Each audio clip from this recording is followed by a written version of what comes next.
Baruch Hashem, it is day number 42 of our daily study of Rambam Sefer HaMitzvos. And we have again today the same mitzvah as yesterday. I'll introduce it.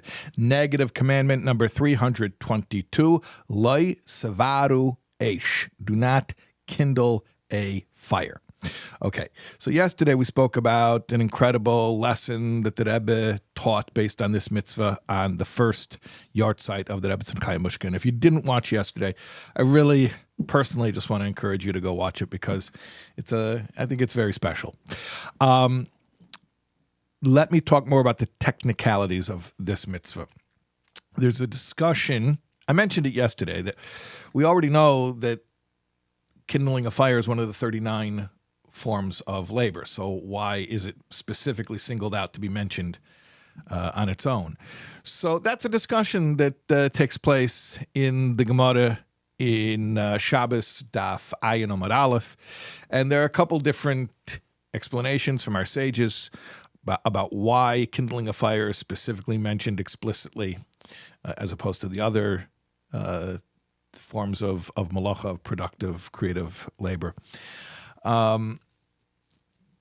But I'll tell you the explanation that is actually the definitive one as far as halachically, and that is that the Torah singled out this one malacha to teach us that each and every malacha, to teach us something about all of the malachas, that each and every malacha stands on its own in the context of somebody who, let's say, violated, God forbid, several malachas. He did several malachas, different malachas on Shabbos. So would he be obligated to bring merely one korban chatas, one sin offering for violating Shabbos, or for each and every different malacha that he performed? And we learn from this, the fact that this malacha is singled out, that we would break it down, we'd give him an itemized bill for how many sacrifices he would have to bring based on the different malachas that he did. And we learn it from this. Now, you're going to ask me an intelligent question, which is, if so then Loi Sevaru Eish is not a distinct mitzvah. It's teaching us something about a mitzvah that we already know about.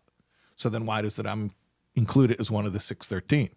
That's a great question. Okay, because also we learn from this prohibition to specifically light fire that Rambam says that this is based on the Yerushalmi, on the Jerusalem Talmud, that this teaches us that the high court, which administers the 4 forms of capital punishment, which we're going to learn about much later in the last of the 14 books, but the high court, which administers capital punishment, one of those forms of capital punishment is burning. And because it's prohibited to make a fire, to kindle a fire on Shabbos, so the court is not allowed to administer that capital punishment on Shabbos, or any capital punishment, or for that matter, to adjudicate any case. So we learn from this prohibition that the court should not administer the death penalty or hold session at all on Shabbos. That's the prohibition. The court should not hold session on Shabbos, and we learn it from this mitzvah, today's mitzvah. Okay, we'll see you again tomorrow, God willing.